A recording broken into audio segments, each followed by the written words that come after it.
자, 포트의 참견으로 여러분의 사연과 포트 점검을 의뢰를 해주시면 전문가분들께서 포트의 참견을 통해서 부자 포트로 대변신을 시켜드리겠습니다. 자, 돈이 모이는 포트와 함께하고 싶으신 분들은 현재 화면에 나가고 있는 메일 주소로 보유 종목 등을 적어서 보내주시면 되겠습니다. 자, 그리고 메일은 24시간 열려 있으니까 많은 분들의 참여 기다리고 있겠습니다.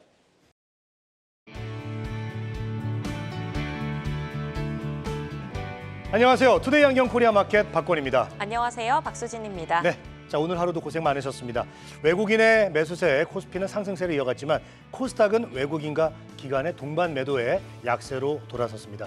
특히 코스닥은 에코프로비엠, 알테오젠 등 시총 상위주들의 하락세가 이어졌습니다. 에코프로비엠은 5거래일 연속 하락세로 마감했는데요. 에코프로머티 2대 주주 블록딜 소식에 그룹주들이 일제히 약세를 기록했습니다. 코스피와 코스닥의 엇갈린 행보 속에서 다음 주 시장의 주인공은 누가 될까요? 투데이 안경 원픽으로 만나보시죠.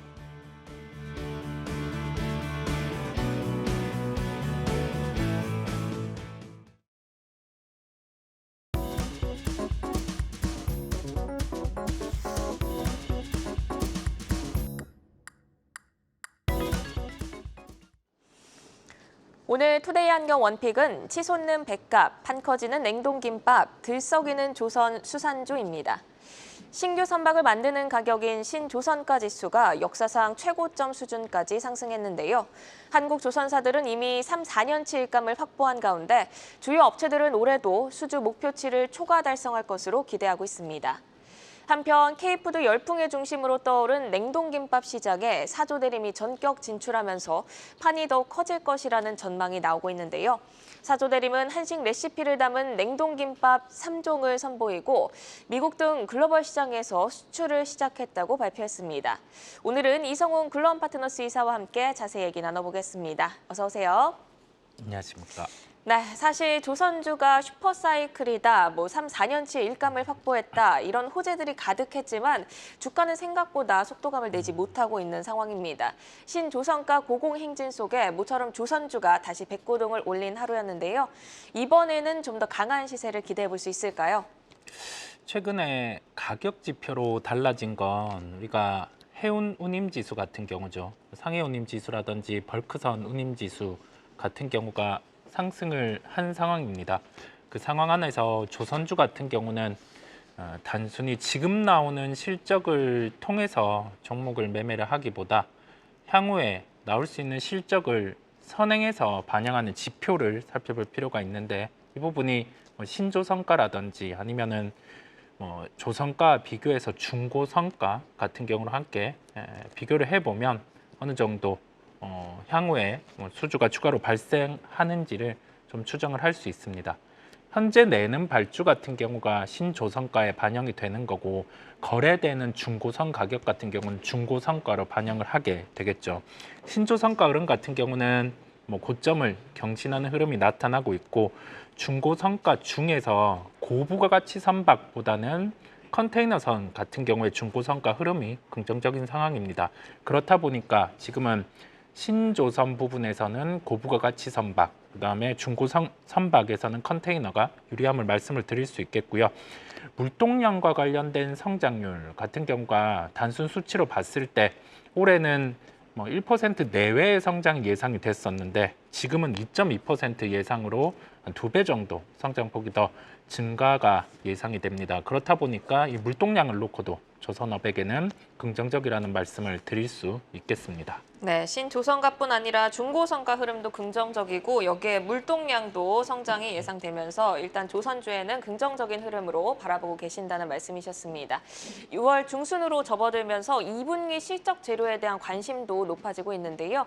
조선과 조선 기자재 업체들의 2분기 실적은 어떻게 전망하실까요? 지금 예상되는 실적 대비해서 아주 잘 나오는 소위 말해서 어닝 서프라이즈 이 정도의 실적은 쉽지는 않을 것으로 보입니다. 네. 왜냐하면 실적 추정치의 조정이 이미 나타났기 때문으로 말씀을 드릴 수 있겠고요. 조선 기자재 관련 기업들 같은 경우는 이미 조선과 관련된 기업들이 수주를 받아 놓은 상황이고 배에 대해서 납품이 이루어지는 단계에서 이 건조죠. 건조가 이루어지는 단계에서 지금 실적 반영이 선제적으로 된 상황이에요. 그렇다 보니까 우리가 조선업황이 좋음에도 불구하고 조선 기자재 업체들의 주가가 상대적으로 약한 게 좀 여기에 있습니다. 그렇다 보니까 실적에 대한 반응 강도는 조선 기자재 모두 낮을 것으로 전망이 되고요. 우리가 조선업에서 주목할 점은 아까 말씀드린 가격 지표 쪽, 그다음에 여기에 연결해서 원자재 가격 중에서 조선업과 상관관계가 높은 쪽을 찾아볼 필요가 있습니다. 이 부분의 가격은 천연가스 가격입니다. 천연가스 가격 같은 경우는 계절성을 타서 여름 같은 경우는 미국의 냉방기 같은 경우의 사용의 증가로 인해서 단기적으로 이렇게 상승하는 흐름이 나타나는데 계절성을 제외하고는 아직 좀 재고가 많은 상황이긴 합니다. 그렇다 보니까 지금 가격 지표로는 조금 불리한 요인도 존재를 해요. 그 부분을 놓고 시장 참여자들은 지금 조선주를 좀 적극적으로 진입은 하지 않는 것으로 볼 수가 있겠습니다. 네, 또 한국조선사의 5월 수주 점유율이 중국에 크게 밀린 것으로 나타났습니다. 뭐 3, 4년치 일감을 확보했다고 하지만 이런 지표는 또 어떻게 봐야 할지 저희가 궁금한데 올해 들어서 한국조선사들의 수주 행보는 어떻게 정리해 볼 수 있을까요? 우리가 약 5년 전쯤에서 비춰봤을 때는 중국 조선 기술력 같은 경우가 우리나라를 아직 좀 따라오는 단계가 한 1년 정도는 남아있다라고 봤는데 그 간격이 좁혀지기는 했어요. 다만 프리미엄 선종 같은 경우는 우리나라가 유리합니다. LNG선이라든지 LPG선 이쪽 관련해서는 우리나라가 아직 유리한 상황이다 보니까 여기에서 고부가가치선에 대한 관심은 유효하다는 말씀을 드릴 수 있겠고 조선에 대한 부분에 더해져서 미국의 그 함정과 관련돼서 정비 부분이죠. 이 부분을 우리나라가 가지고 올 수 있다는 점에서 조금 더 부가가치를 말씀을 드릴 수가 있겠습니다. 그래서 비교를 해볼 점은 중국 같은 경우에 단순 건조 물량 같은 경우가 늘었다고 해서 여기에 대해서 우리나라 조선주를 외면하기보다 세부적으로 여기에 대한 수주의 그 배분을 봐야 되겠죠. 고부가가치선 선박 같은 경우는 아직 우리나라가 유리하기에 이 부분에 대해서는 좀 개별적인 데이터를 보시는 게 낫다라는 말씀을 드립니다. 네, 중국의 단순 건조 물량이 늘었다 해도 우리나라의 경우에는 고부가가치 선박에 대한 모멘텀이 유효하기 때문에 크게 뭐 걱정할 것은 없다라는 말씀으로 이해를 했습니다. 오늘 조선주와 함께 조선 기자재의 탄력도 아주 좋았는데요. 특히 한화 엔진이 10% 이상 급등하면서 신고가를 썼습니다. 최근 기관의 러브콜도 강하게 들어오고 있는데요. 한화 엔진이 주목받는 배경을 어떻게 보시는지 또 신고가 이후의 흐름은 어떻게 전망을 하고 계실까요? 기존에는 개별적인 회사의 수주 안에서 이제 고객사 같은 경우가 계열사로 좀 명확해진 부분이 존재를 합니다. 그렇다 보니 비용적인 측면에서도 하나엔진에게는 유리한 구조라는 말씀을 드릴 수 있겠고요. 이에 따라서 고객사의 증가 부분까지 더해지면 단순하게 매출의 증가 요인, 그다음에 기업의 실적의 체질 개선 이 부분이 나타날 수 있음에 따라서 하나엔진 같은 경우는 좀 주목을 받고 단순히 하나엔진 이 부분만 주목하기보다 엔진 사업을 영위하는 쪽 같은 경우는 조선의 좀 핵심이다 보니까 다른 기업 또한 좀 주목을 해보시면 되겠습니다. 네, 이어서 수산주 살펴보겠습니다. 사조대림의 냉동김밥 미국 수출 소식에 수산주들이 일제히 올랐습니다. 실질적으로 해외 시장에서 판매량이 어느 정도로 늘어나고 있을까요? 우리가 냉동김밥을 판매하는 기업의 실적 추정치를 봤을 때 올해 초에는 예상되는 영업이익이 50억에서 70억 원 수준 정도가 되었어요. 그런데 지금 실적 추정치의 조정이 나타난 걸 보면 한 100억 정도의 영업이익까지 가능한 것으로 보입니다. 그만큼 판매량의 증대가 나타나고 있는 상황인데 과거죠. 작년 중반 정도에서는 단순히 냉동김밥에 대한 부분의 소비가 그냥 일반적인 고객층에게 나타났다라고 하면은 지금은 비건 음식을 선호하는 주체 같은 경우가 이 김밥 같은 경우를 좀 이렇게 안에 들어가는 속을 조절을 해가면서 많이 먹는다고 합니다. 그렇다 보니 트렌드의 하나로 또 지금 소비가 되고 있는 상황이에요. 그렇다 보니까 김밥 관련된 종목 같은 경우는 실적의 추정치 상향을 바탕으로 이제 계속 좀 이익이 이렇게 나오는 구조임을 말씀드릴 수 있겠습니다. 네, 오늘 특히 사조 그룹주가 강했죠. 사조 대림과 시푸드는 상한가를 기록을 했고요. 관련 그룹주들도 동반 강세를 보였습니다. 사조 대림은 5거래 연속 상승세를 이어가면서 신고가를 기록했는데요. 기존에 보유하신 분들 이쯤에서 한번 수익 실현하는 게 좋을지, 또 신규로 편입하기에는 아무래도 좀 부담스러운 자리일까요? 김밥의 초도 물량이 15만 5천 줄입니다. 상당히 많아 보이는데 여기에서 마진을 따져보면 한 1억 정도가 안 돼요. 네. 1억 정도가 안 되다 보니까 여기에서 매달 한 7만 2천 줄 정도 수출 계획이라고 하는데 이 부분 또한 우리가 좀 실제 이익을 도출해 보면 그렇게 크지는 않습니다. 새로운 사업이 더해진다는 점은 긍정적이라고 할 수 있겠죠. 시장이 지금의 시장 같은 경우는 당장 나올 수 있는 실적이 어느 정도 볼륨이 느는지에 초점을 맞추기보다는 스토리가 탄탄하면은 좀 여기에 대해서 프리미엄을 몇 년치를 강하게 가지고 오는 그런 특성이 있습니다. 그만큼 좀 신선함을 찾는 시장임을 말씀을 드릴 수 있겠고요.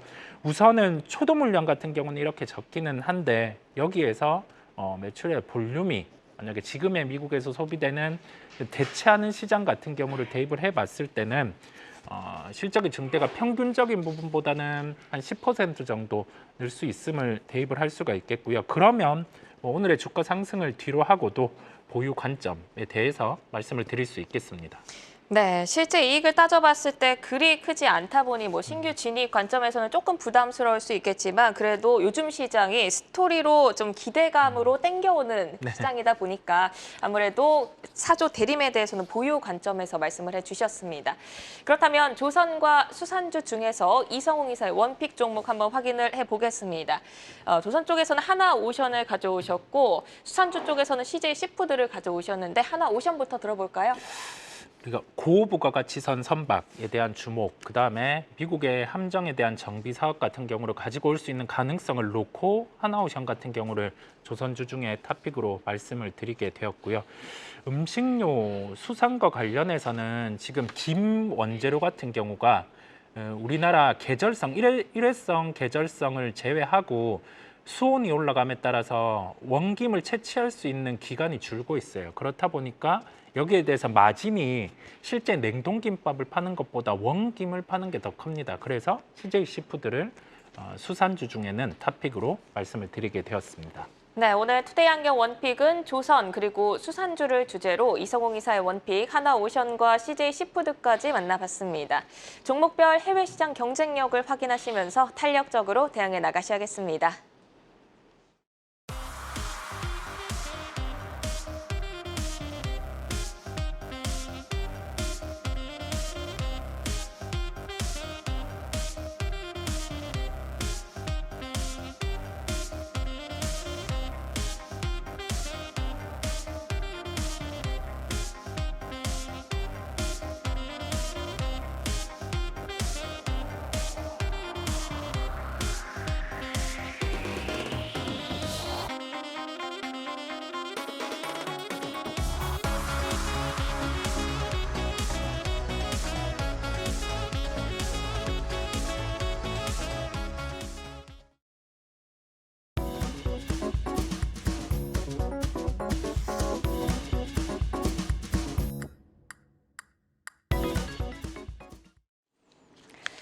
주요 일정을 통해 승부처 시기와 종목을 발굴해보는 다음 주 승부처가 될 일정부터 함께 만나보겠습니다. 다가오는 월요일에는 세계 3대 방산 전시회로 꼽히는 유로 사토리 2024가 파리에서 개최가 됩니다. 우리나라에서 하나 에어로스페이스, 현대로템, LIG 넥스원 등 국내 방산 기업들도 출격을 예고했는데요. 유럽에서 빛날 K방산의 활약 주목해 보셔야겠습니다. 그리고 SM의 라이즈가 첫 미니 앨범 라이징을 발매할 예정이고요. 하이브의 세븐틴의 새 유닛, 정한 원우의 싱글 앨범도 판매가 될 예정입니다. 엔터주의 활력소가 되어줄 수 있을지 관심 가져보면 좋겠습니다. 네, 화요일에는 마이크로소프트가 파트너사들과 함께 코파일럿 PC를 공식 출시합니다. 삼성전자의 갤럭시북 4 엣지도 본격 판매에 돌입을 하는데요. AI 관련주의 모멘텀으로 작용할 수 있을지 체크해 보셔야겠습니다. 그리고 현대차와 LG에너지솔루션이 서비스형 배터리 신사업 육성을 위한 공동 협의회를 구성할 예정이란 소식이 전해졌는데요. 2차 전지의 추가 반등 트리거가 되어줄 수 있을지 주목해 보셔야겠습니다.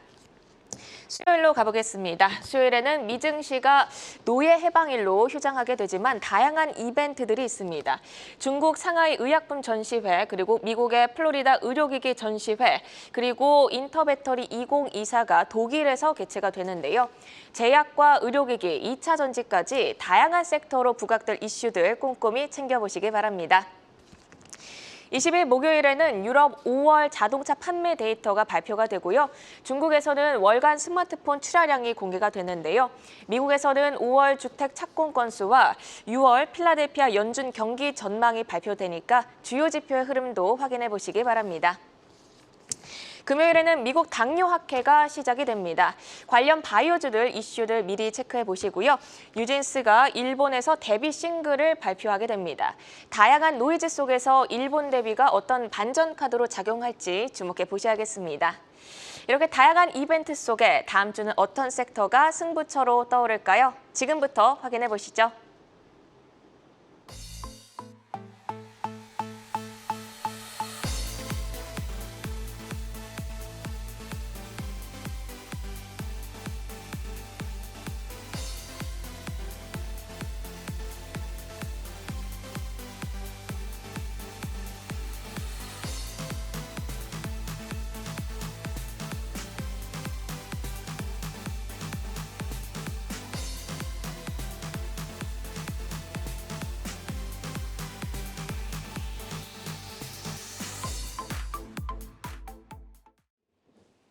네, 주요 일정을 통해서 승부처 시기와 종목을 발굴해보는 다음 주 승부처 시간이 되겠습니다. 오늘도 두 분과 함께하겠습니다. 소개합니다. 이창원 하이투자증권 강북 WM센터 부장, 그리고 곽영훈 주식투자연구소 대표 함께하겠습니다. 자, 두 분 어서 오십시오. 네, 안녕하십니까. 네, 반갑습니다. 자, 지난주 승부처로 꼽았던 애플 관련주 그리고 반도체주가 좋은 흐름을 보여줬습니다. 자, 오늘도 함께하면서 다음 주 승부처 꼭 꼼꼼하게 체크해 보시기를 바랍니다. 자, 투데이 안경 코리아 마켓이 꼽은 첫 번째 다음 주 승부처는 바로 2차 전지가 되겠습니다. 최근 2차 전지에 대해서 바닥론이 등장을 하면서 시장의 관심도가 꺼졌다가 다시 살아나고 있습니다. 자, 먼저 다가오는 18일 날 현대차와 LG엔솔이 서비스형 배터리 신사업을 키우기 위해서 공동 협의체를 구성할 것이라는 소식이 전해졌습니다. 자, 이청환 부장님, 네. 이 서비스형 배터리 사업이 어떤 것인지 좀 설명을 해주시고, 그리고 이번에 이제 이 두 회사의 협력이 앞으로 좀 어떤 시사점이 있을지 좀 얘기 들어보겠습니다.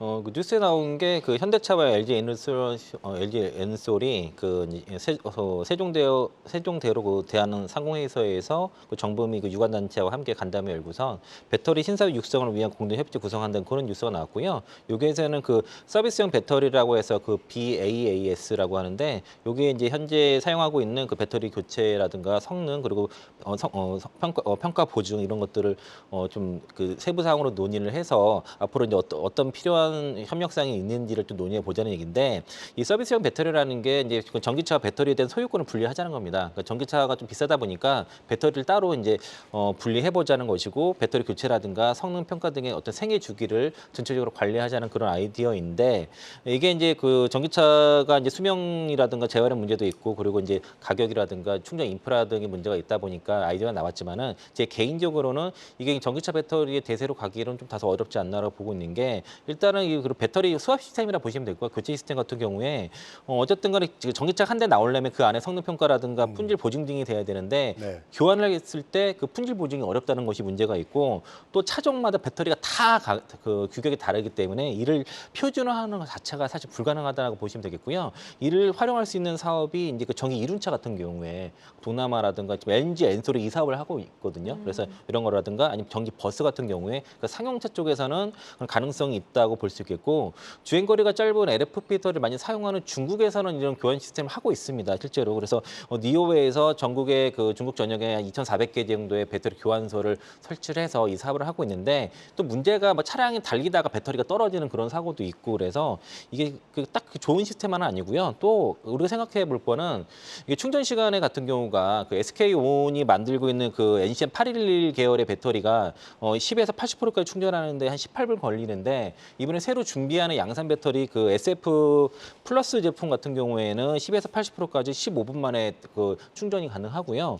또 이제 10분 충전이 600km, 5분 충전이 300km로 갈 수 있는 배터리도 좀 준비를 하고 있거든요. 뭐 2030년까지 만들려고 하니까 향후에 이제 실리콘 극제가 탑재가 많이 되면서 이제 배터리 충전 시간과 주행 거리가 늘어날수록 사실 이런 그 배터리 교환 시스템은 전기차 쪽에서는 그렇게 효용이 없을 거라 보고 있고 다만 이제 이륜차라든가 상용차 쪽에서는 가능성이 있다. 이렇게 좀 평가해 볼 수 있을 것 같습니다. 네, 전기차 쪽보다는 이륜차 쪽에 조금 더 가능성이 있어 보인다라는 말씀이셨는데 사실 전기차 시장이 일시적 수요 정체를 뜻하는 캐즘 구간이라고 지금 시장이 평가를 하고 있지만 판매량 데이터를 볼 때 나쁘지 않았거든요. 양호한 성적표에 시장이 조금 반색을 하고 있는 것 같습니다. 그렇다면 전기차 수요 추이와 성장세는 부장님이 어떻게 판단을 하고 계실까요? 그러니까 우리한테는 북미 시장이 중요한데 그 EV 볼륨스에 따르면은 그 미국 전기차 시장이 올해 수요가 전년 대비해서 한 70% 정도 확대될 것이라 전망하고 있고 그 5월달 그 판매 데이터 같은 경우도 그 테슬라만 안 좋았어요. 테슬라 빼니까 미국에서 한 56%의 성장이 나왔고 테슬라 합치면 평균 11% 정도 나왔다는 것이죠. 그러니까 그 평균치가 11%지만 100% 200% 성장이 나오는 기업들도 있다는 것이고요. 그리고 이제 그 2024년부터 2026년까지 그 북미 시장에서 전기차 신차가 52종이 나올 예정이고 올해만 18종, 내년에 13종, 26년에 이제 21종이 나오게 마련이고요. 현재 그 RF법 보조금을 받는 전기차 43종 중에서 31종이 국내 배터리 3사의 제품이다 보니까 72%가 이제 그 한국산 배터리를 사용하고 있다라고 볼 수 있겠고요.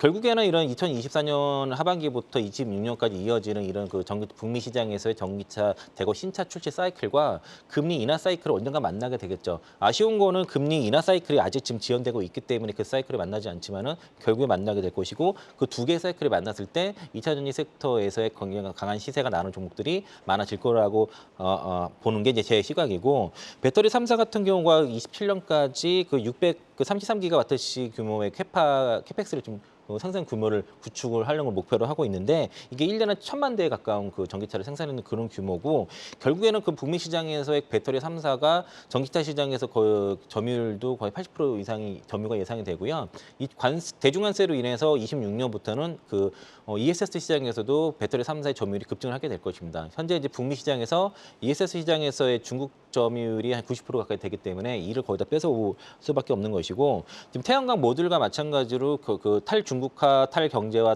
그 탈세계화로 인해서 지금 노 차이나 존이라고 얘기를 하거든요. 이로 인해서 북미 시장과 중국 시장에서의 2차 전지 소재, 광물, 배터리 가격들은 달라질 것이고 태양광 모듈 가격이 중국과 미국 간의 그 프리미엄 가격의 161% 차이가 나거든요. 그러니까 북미 시장에서 국내 배터리 2차 전지 업체들의 제품 가격들은 프리미엄을 받게 돼 있기 때문에 Q와 P 같이 올라가는 그런 구조가 될 것이고 앞으로는 이제 다른 글로벌 쪽에서는 좀 공급광이 있을 수 있지만은 북미 시장에서는 리튬, 양극재, 동박, 알바 이런 것들이 대부분이 다 쇼테지가 나게 될 것입니다. 그래서 우리 기업들한테는 뭐 프리미엄이 자연적으로 생성이 될 것이고 엔솔 같은 경우가 지금 그 글로벌 라이센스 시장에 참여하면서 중국 업체를 압박을 하고 있거든요. 이로 인해서 기술 장벽이라든가 특허 사용료로 인해서 중국 업체들의 이제 가격 경쟁력은 점차적으로 낮아질 것이고 또 미국에서는 의회가 그 해외 적대국 배터리 의존 분리법이라든가 또 미국 그 공화당 의원이 그 시애틀과 고시언을 블랙리스트를 등재를 요구한다던가 이후도 지금 관세를 굉장히 그 48.1%까지 최대 부과를 했고 중국이 아닌 그 유럽에서 앞으로는 중국 업체들도 배터리 생산 많이 해야 되는데 결과적으로는 유럽에서 생산을 많이 늘리게 된 것은 유럽 시장에 이미 그 생산 공장을 갖고 있는 배터리 기업들, 소재 기업들이 있는 우리나라 입장에서는 국내 그 2차 전지 기업들의 수혜가 갈 수밖에 없다라고 봐서 이런 글로벌 노차이나전 확산은 결국에는 국내 기업들한테는 큰 기회가 될 수밖에 없다라고 보고 있습니다. 네, 자 북미 쪽에 이제 전기차 수요가 확대 전망이 되면서 국내 배터리 기업에 이제 좋은 기회가 올 것이다라고 정리를 해보겠습니다. 자 그리고요 19일부터는 독일에서 인터배터리 유럽 2024가 열립니다. 그래서 곽영은 대표한테 좀 질문을 드리겠습니다. 자, 인터배터리 유럽은 이건 또 어떤 행사고요? 그리고 국내에서 또 기업들이 많이 참여할 텐데 어떤 기업들이 참여합니까? 네, 이제 6월 19일부터 수요일부터죠. 수요일부터 6월 21일까지 금요일까지 이렇게 진행이 되는데 인터배터리 그 행사 같은 경우는 2013년도에 시작을 해서요. 2022년도까지 국내에서만 열다가 지난해 처음으로 이제 해외에서 개최했다 이렇게 말씀을 좀 드릴 수 있을 것 같습니다. 본 행사에서는 총 66개의 기업, 정부, 기관 등이 이제 참석할 것으로 보고 있고요. 참석하는 기관들은 뭐 LG 에너지 솔루션, 삼성 SDI, 에코프로 등 2차 전지 에너지 관련 기업들이 대거 참여한다라고 보시면 좋을 것 같습니다.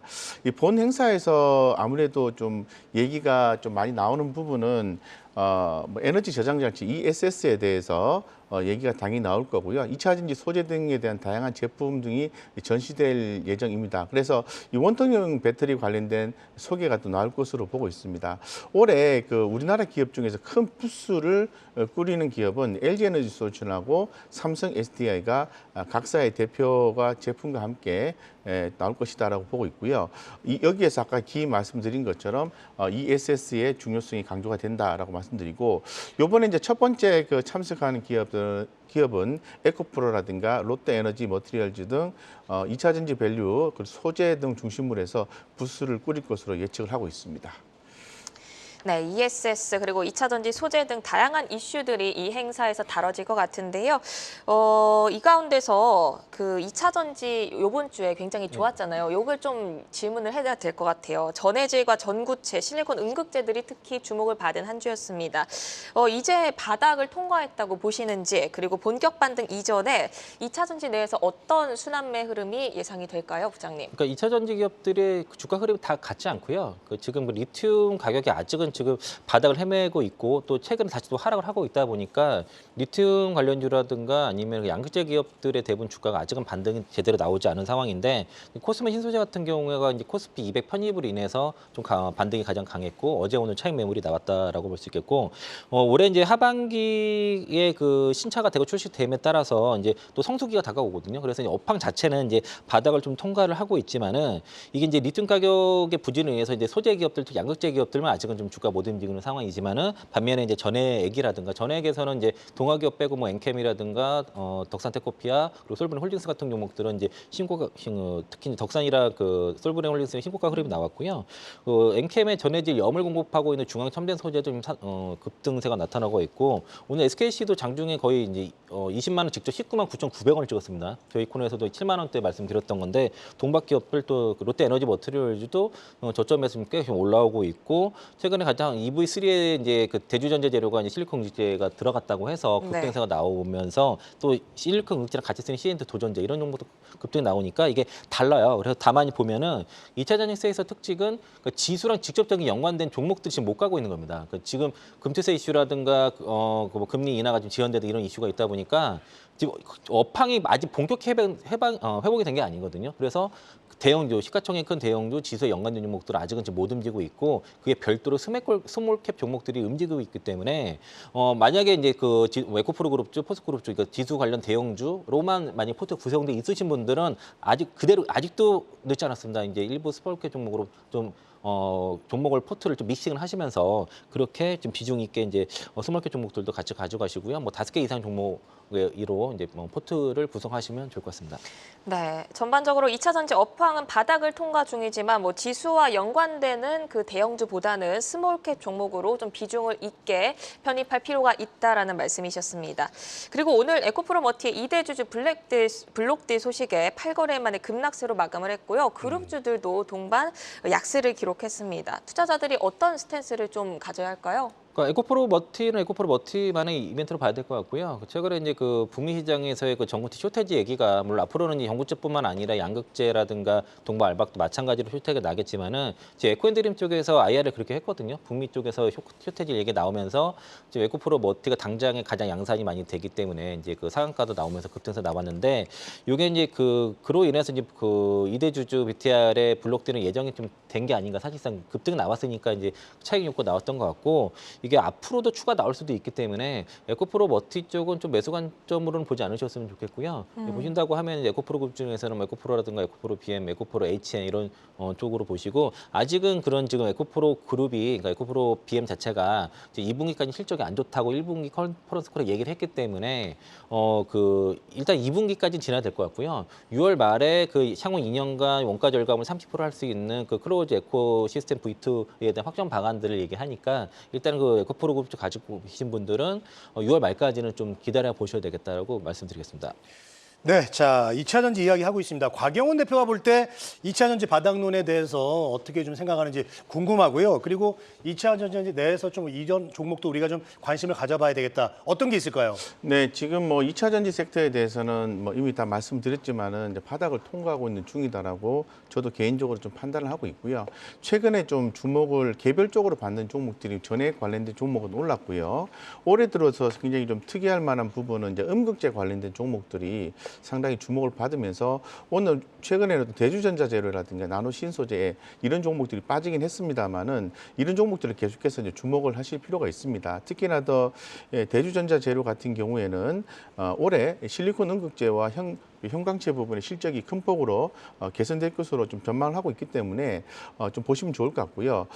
나노 또 뭐 대주전자 재료 보시면 나노 신소재를 보셔야 됩니다. 그래서 아무래도 모멘텀은 이제 주력 고객사인 이제 LG 에너지 솔루션의 4680 배터리 쪽인데요.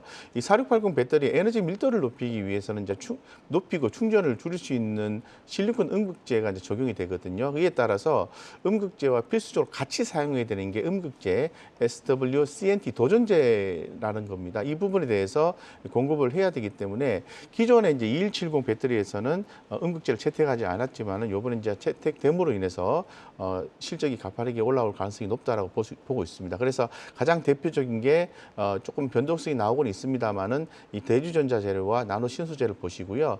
더불어서 이녹스에 또 자회사가 관련된 일을 한다고 하니 이 세 개 종목은 반드시 보시는 게 좋겠다 이렇게 말씀드리겠습니다. 네, 자 2차 전지 내에서 주목하는 기업 세 가지 언급을 해주셨어요. 대주전자재료 그리고 나노신소재, 이녹스까지 한번 잘 살펴보시기 바라겠습니다. 자 2차 전지에 이어서 다음 주 승부처는 바로 AI가 되겠습니다. 자 다가오는 18일 이 마이크로소프트가 다양한 파트너 브랜드와 협력을 해서 코파일럿 PC를 출시를 합니다. 자 그리고 삼성전자는 갤럭시북 4 엣지를 출시합니다. 자 곽영훈 대표 이번에 이 코파일럿 PC 있잖아요. 이게 이제 어떤 건지 특징을 좀 얘기를 좀 해주시고요. 또 AI 관련돼서 어떤 기술들이 또 부상이 될까요? 네네 이제 코파일럿 그 PC 같은 경우에는 말 그대로 이제 AI가 들어가기 때문에 빠르고 똑똑하다 이렇게 생각하시면 될 것 같습니다. 그래서 빠르고 지능적인 윈도우 PC다라고 보시면 될 것 같거든요. 그래서 굉장히 그 작업 속도를 자랑하는 실리콘 칩이 이제 그 탑재가 되고요. 뭐 하루 종일 배터리도 또 지속이 되고 또 최첨단 AI 모델을 네트워크 연결 없이 바로 사용할 수 있다는 게 좀 특징적인 부분이라고 볼 수 있을 것 같습니다. 뭐 기능적으로 좀 말씀을 이 코파일럿 PC를 말씀 좀 드리면은 리콜이 있고요, 코크리에이터 그리고 라이브 컨셉 이 세 가지 기능이 이제 주로 있는데요. 이 중에서 조금 특징적으로 좀 봐야 되는 부분은 리콜입니다. 뭐 특징적이다라고 보고 있는데 이전에 PC에서 작업한 내용을 스크린샷처럼 되돌아오는 기능을 얘기하는 거거든요. 그래서 뭐 언제 작업을 했는지 또 막연하게나마 기억이 날 경우에 바로 그 부분으로 돌아갈 수 있기 때문에 특히 이제 그 회의라든가 이런 회의를 하다가 또 멈추었을 때 돌아갈 수 있다는 거거든요. 이 기능이 가장 돋보이지 않을까 이렇게 좀 보고 있습니다. 어쨌건 기존 PC에 비해서는 AI 가속 성능은 최대 20배, 효율은 최대 100배까지 늘어난다고 하니 이 관련되어서 당연히 좀 주목을 하셔야 된다라고 말씀드리겠습니다. 네, 그럼 이번 코파일럿 PC 출시가 AI 관련주 내에서 어떤 섹터의 에너지를 이끌어낼 수 있을지 궁금한데요. 대표님이 꼽는 탑픽 종목은 또 어떤 종목일까요? 네네. 지금 관련되어서 이제 온디바이스 AI 쪽을 좀 보셔야 되거든요. 그래서 온디바이스 AI 하면 아무래도 이제 스마트폰에 이제 생성형 인공지능 기능을 탑재한 것을 얘기하게 되는 건데 이 중에서 뭐 관련된 종목이 많이 있습니다. 그래서 이런 종목들 반도체 IP라든가 팹리스, 소켓 제조 관련 쪽이 있는데요. 이 중에서 제가 좀 주목을 많이 하는 것은 이제 소켓 제조 관련된 리노공업을 좀 주목을 하고 있거든요. 그래서 리노공업 같은 경우에는 2분기 실적 이제 곧 실적 발표 시즌 들어가는데 2분기 매출도 그렇고 영업도 그렇고 상당히 좀 긍정적으로 보여주고 있습니다. 그래서 고객사 신제품 출시 효과로 인해서 전반적으로 실적도 좋아지고 이런 부분이 기대가 되기 때문에 좀 보시면 좋을 것 같습니다. 그래서 뭐 단기적 관점에서는 지난 4월부터 소켓 수요는 재차적으로 반등하고 있는 것으로 지금 보고 있고요. 중장기 관점에서는 이 커스텀 AI 시대에 주목을 많이 받을 수 있다는 측면에 대해서 리노공업이 좀 주가가 다소 좀 강한 편은 아니지만은 매집 형태로 해서 접근을 해보는 건 어떨까 이렇게 생각하고 있습니다. 네. 자, 리노공업까지 이야기를 좀 정리를 해봤습니다. 자, 2차 전지, AI, 그리고 다음 주 승부처는 바로 방산이 되겠습니다. 자, 다가오는 월요일부터 이 프랑스 파리에서 세계 3대 방산 전시회죠. 유로사토리 2024가 열리게 됩니다. 자, 방산 시장에서 어느 정도의 영향력을 갖고 있는 행사인지, 그리고 실질적으로 이제 여기서 수주로 연결될 수 있는 가능성이 있는지 한번 살펴보겠습니다. 이창원 부장 어떻습니까? 네, 그 세계 그 3대 방산 전시회로 알려져 있고요. 그 1967년 그 시작이 됐는데 이게 이제 프랑스 군사기진 그 사토리에서 시작이 돼가지고 유로 사토리라고 이제 명칭이 됐는데요. 여기에는 그 하나 에어로스페이스와 그 현대 롯데, 그 LG 넥스원 등이 참여하면서 한 2,000개, 그 64개국 2,000개 기업들이 참여를 하는데 주목해 볼 거는 그 하나 에어로스페이스가 그 K9 자주포라, 그리고 천무, 다연장 로켓, 뭐 레드백, 보병 전투장갑 등을 이제 선보이고, 그리고 현대 로템도 K2 전차와 그리고 이제 그 차륜형 장갑차, 그리고 다목적 유인 차량들 전시를 하고요. LG 넥스원은 제품을 전시하지 않고, 그리고 이제 글로벌 방산 기업들과 미팅할 예정이라서 요 세 기업들이 수주 가능성이 좀 있을 것 같고요. 이미 지난 5월달에 그 하나 에어로스페이스와 그 LG 넥스원 등의 이제 방산 기업들이 그 루마니아 방산 전시회도 처음으로 참여한 바가 있어서 좀 유럽 쪽에서 공을 좀 많이 들이고 있습니다. 특히 이제 그 우크라이나라든가 러시아 쪽이 그런 그 전쟁 동이라서 루마니아라든가 이런 유럽 기업들이 특히 폴란드도 마찬가지고요. 그래서 많이 지금 문의를 하고 있기 때문에 이번 전시회도 그런 기대감이 있어서 그 세 기업들 위주로 보시면 좋을 것 같습니다. 네, 부장님께서는 이번 행사의 영향력을 꽤 크게 보셨는데요. 사실 방산주도 최근에 상대적으로 좀 소외된 흐름을 보였습니다. 대표님이 보시기에도 이번 네. 행사가 좀 모멘텀이 되어줄 수 있다고 보실지, 네. 그리고 현 시점에서 가장 매력적인 종목은 어느 네. 종목일까요? 네, 뭐 현재로서는 이제 모멘텀이 당연히 될 수 있을 것 같고요. 종목들은 뭐 하나에어로스페이스라든가 LIG 넥스원, 현대로템 각각이 다 이벤트를 갖고 있습니다. 별도의 이벤트를 가지고 있거든요. 그런 측면까지 함께 본다면은 도움이 될 수 있을 것 같은데, 그 하나에어로스페이스 같은 경우에는 인적 분할을 통해서 점차적인 기업의 어떤 가치 상승을 예상하고 있고요. 현대로템 같은 경우에는 수급적인 측면에서 MSCI 지수 편입에 대한 이슈를 가지고 있고, LIG 넥스원 같은 경우에는 6월달 말에 고스트 로보틱스의 지분 최종적으로 취득하는 그런 이벤트를 가지고 있기 때문에 상당히 관심이 올라가고 있는 상태에서 저는 개인적으로 이제 하나에어로스페이스가 상당히 좀 주목이 되고, 차트 흐름도 확인해 보시면은 이제 서서히 이제 상방향으로 조정을 마무리하고 가는 패턴을 좀 보여주고 있기 때문에 하나에어로스페이스 주목하자라고 말씀드리겠습니다. 네. 자, 방산 쪽에서는 하나 에어로스페이스를 관심 종목으로 꼽아주셨습니다. 자, 이렇게 주요 일정을 통해서 승부처가 될 종목과 모멘텀을 살펴봤습니다. 잠시 후에 두 분의 다음 주 승부처 종목 공개하겠습니다.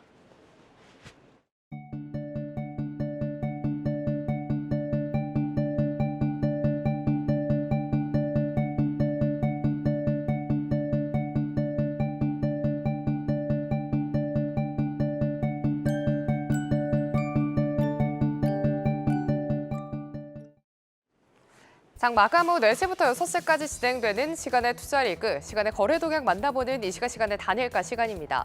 정기장 마감 후 오후 4시부터 6시까지는 10분 단위로 시간의 단일가 거래가 이루어지는데요. 먼저 시간의 단일가 코스피 상승률부터 짚어보도록 하겠습니다. 이 시각 현재 플레이그램이 가장 강하게 오르면서 상한가에 진입해 있습니다. 현재 거래량은 10만 주가량 되고요. 1,100원 선 부근에서 거래되고 있습니다. 또 현재 대상 그룹주들이 시간외에서 움직이고 있습니다. 특히나 대상홀딩스 우선주가 정규장에서 16%, 두 자릿수대 상승을 보여줬는데요. 시간에서도 강한 거래량과 함께 현재 상한가에 진입해 있는 모습입니다. 이 밖에 대상홀딩스 역시도 8%대 오름세 가져가면서 13,200원 선에서 거래되고 있고요. 대상 우선주 역시 24,800원으로 6%대 상승 흐름 가져가고 있습니다. 이어서 시간의 단일가 코스닥 상승률도 함께 살펴보시죠. 상승률 상위단에서는 대부분 단주 거래가 이루어지는 가운데 짚어볼 만한 종목들은 나노 엔텍이 현재 5만 주 정도의 거래량 실리면서 치고 올라오고 있고요. 현재 시간외에서는 기술주들이 빨간불 켜고 있습니다. 이어서 시간의 단일가 코스피 하락률도 함께 만나보시죠. 역시나 정규장에서 강했던 테마들, 화장품이나 푸드 관련주들, 특히 K푸드 관련주들이 차익 실현이 나오는 모습입니다. 일단 CJC푸드 원 우선주가 3%대 하락 흐름을 가져가고 있고요. 또 크라운네트홀딩스 우선주가 1%대 내림세, 사조동아원이 이 시각 현재 11,901원 선에서 1%대 흐름세를 좀 보여주고 있고요. SPC 삼립도 1.5% 하락, 크라운제가도 1.4% 하락분 보여주고 있습니다. 또 정규장에서 이제 화장품으로 같이 역행해서 분위기 좋았던 제이준 코스메틱이 2%대 하락분 보여주면서 8,080원 선까지 밀린 모습입니다. 이어서 이 시간에 단일가 코스닥 하락률도 함께 짚어보도록 하겠습니다. 가장 강하게 밀리는 종목은 그리드 위즈인데요. 오늘 신규 상장한 제네기주인데요. 가장 강하게 밀리면서 오늘 정규장에서 23% 급등 마감했는데 이거는 시간의 특징주에서 좀 더 자세히 짚어보도록 하겠습니다. 이 시각 현재 47,700원 선에서 거래되고 있습니다. 이 밖에 ISC가 7,000주의 거래량과 함께 2%대 약세, S&D도 2% 정도 밀리는 모습이고요. FN가이드, 아이즈비전 1%대 하락분 그려내고 있습니다. 이렇게 시간에서는 어떤 종목들이 움직이고 있는지 시황들 살펴봤습니다. 이어서 시간의 단일가 특징주 탑5 통해서 좀 더 자세히 짚어보겠습니다. 5위부터 함께 확인해 보시죠. 5위에는 그리드 위즈가 자리했습니다. 에너지 데이터테크 기업으로 오늘 코스닥 시장에 신규 상장한 종목인데요. 공모가 4만 원 대비 100% 이상 상승한 8만 2천 원대까지 터치했지만 오후 들어서 탄력이 약화되면서 4만 9,500원으로 마감했습니다. 현재 시간에서도 하락률 최상위단에 이름을 올렸는데요. 향후 주가 흐름은 어떻게 좀 예상하시는지, 또 투자자들이 주목할 포인트가 따로 있을까요? 우리가 신규주를 볼 때는 그 IPO에 참여한 기관 투자자, 그다음에 기존에 비상장 때 투자했던 VC 주체 같은 경우에 락업 비율 같은 경우가 중요하고요. 스마트 그리드 같은 경우는 그게 높지 않았다 보니까 주가 변동성이 커질 수 있을 것으로 예상을 했는데 최근에 신규주 같은 경우가 한 번씩 또 강하죠. 그런 흐름이 있었던 것으로 보입니다. 사업은 괜찮습니다. 국내 1위 전력 수요 사업자를 영위를 하고 있고요.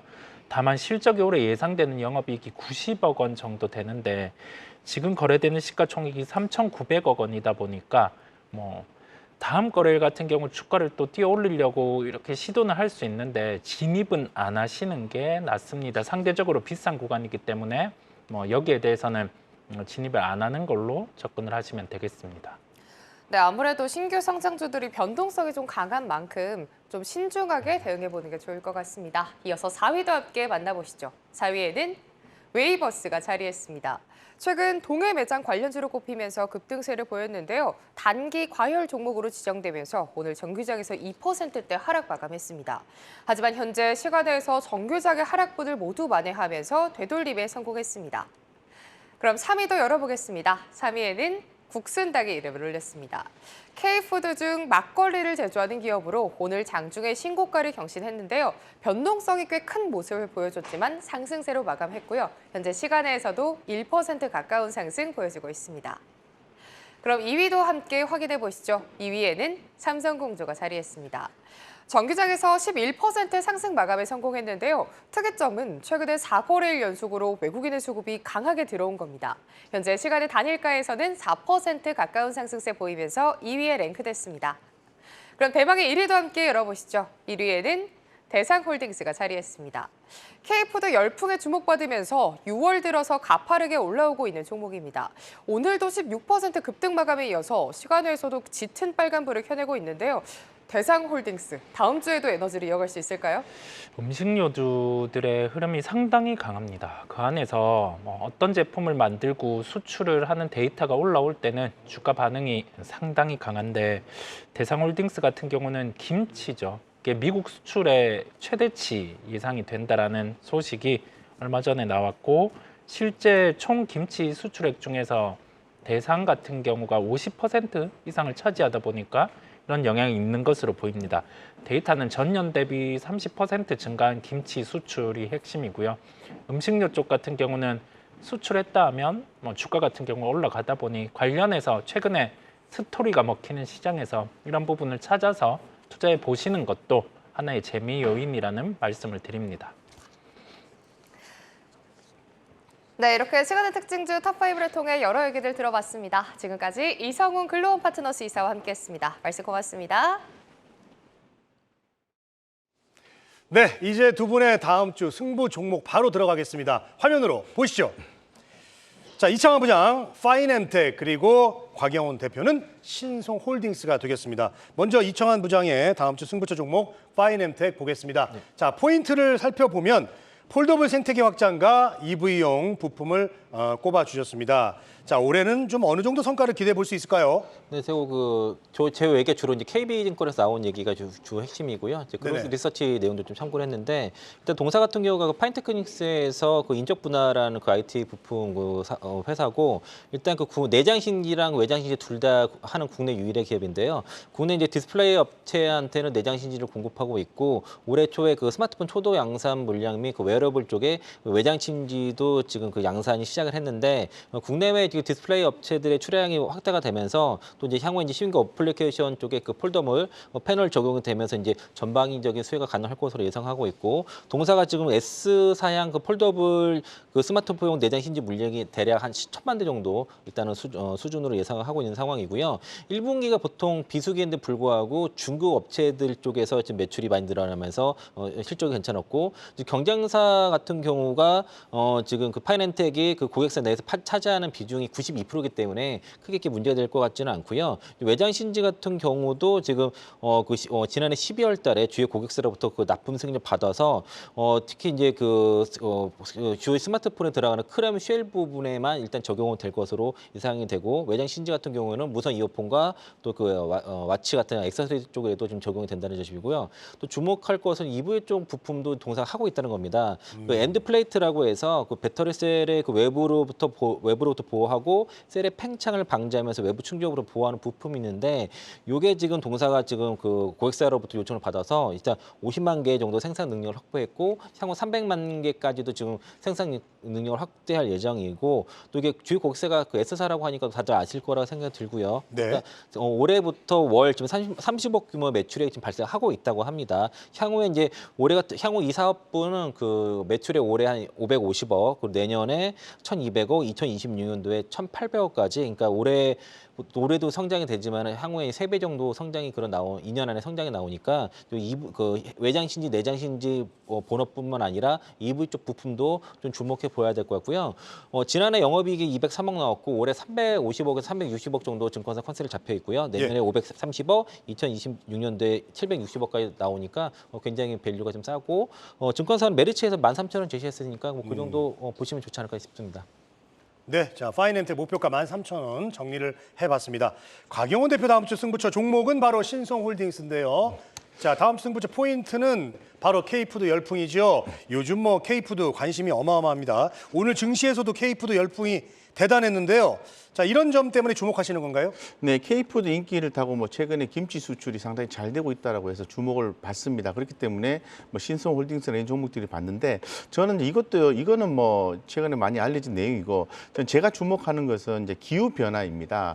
우리가 기후 변화하면은 이제 엘니뇨 현상이 있고요, 라니냐 현상이 있습니다. 라니냐 현상 같은 경우에는 평년의 온도보다도 수면의 온도가 낮은 걸 얘기하는 거고, 엘니뇨 같은 경우는 높은 걸 얘기하는 거거든요. 근데 올해 같은 경우에는 그 라니냐 현상이 엘니뇨 현상이 이제 조금 소멸되고 라니냐 현상이 나타날 가능성이 높다라고 얘기를 하고 있습니다. 그래서 한 7, 9월 달에는 60%, 8에서 11월 달까지 한 70% 정도 라니냐 현상 발생 가능성이 높게 보고 있는데, 만약에 이제 발생하게 되면은 이제 북미 쪽에는 강추위가 나오고요, 남미 쪽에는 가뭄이 유발됨에 따라서 국제 곡물 가격이 올라간다라는 거죠. 그렇기 때문에 에그플레이션에 대한 부분이 있습니다. 그렇기 때문에 당연히 우리 관심을 가져야 되는 것은 뭐 신성홀딩스라든가 뭐 한일사료 이런 종목들입니다. 이 중에서 저는 이제 신성홀딩스를 이제 주목을 하고 있습니다. 그래서 3분기 정도의 라니냐 현상이 나올 것으로 보고 있기 때문에 지금부터 다소 변동성이 있다 하더라도